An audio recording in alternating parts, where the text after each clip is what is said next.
Democrat radicals in the Senate have shown zero interest in reopening the government. And I don't think they'll act so soon. A lot of people disagree. I think they're kamikaze pilots. I just got back from Japan. I talked about the kamikaze pilots. I think these guys are kamikaze. They'll take down the country if they have to. All right, President Trump focused on ending the government shutdown. Democrats show no signs of backing down. And Kayleigh McEnany, she is host of a Saturday in America and co-host of Outnumbered. She joins us now. Let's listen to Chuck Schumer. He's got a different point of view. Watch. I believe that President Trump needs to get involved. Do you need him in the room to make a deal? We've been asking for months for Trump to get involved, and he hasn't been. And the fault of this shutdown falls on his shoulders. He's refused to discuss anything with us.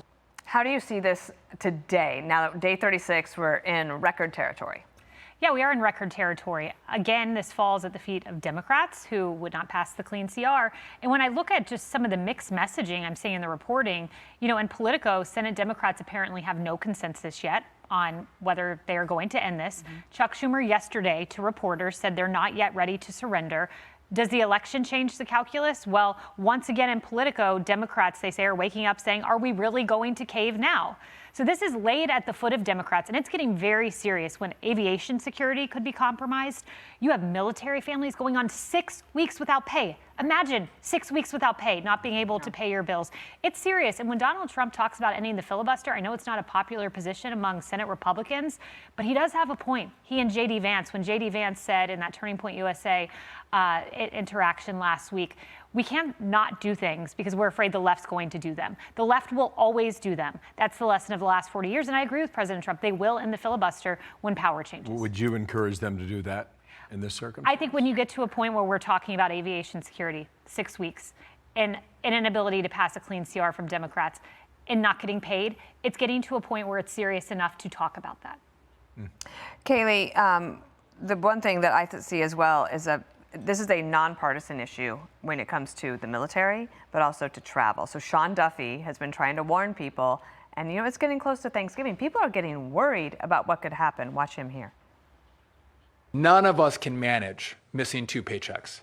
So if you bring us to a week from today, Democrats, you will see mass chaos, you will see mass flight delays, you'll see mass cancellations, and you may see us close certain parts of the airspace because we just cannot manage it because we don't have the air traffic controllers.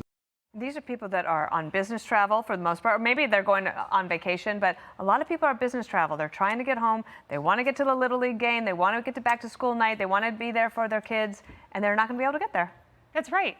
And closing airspace, I mean, I love that Duffy is making security the priority. That's what it should be. We're less than a year out from a plane crash that happened as a plane was going into DCA. We have seen so many close calls, planes colliding on runways, all kinds of things. We cannot risk this. And it gets to a point where when you have so many folks calling out of work, you are at that point where a little misstep can turn into something much bigger. So you start closing airspace right before Thanksgiving. Maybe that pushes Democrats. Nice to see you. See you at noon. So good to have you. I love it when you're here. Thanks, Kayleigh. Thank you. Hey everyone, I'm Emily Campagno. Catch me and my co-hosts Harris Faulkner and Kayleigh McEnany on Outnumbered every weekday at 12 p.m. Eastern, or set your DVR. Also, don't forget to subscribe to the Fox News YouTube page for daily highlights.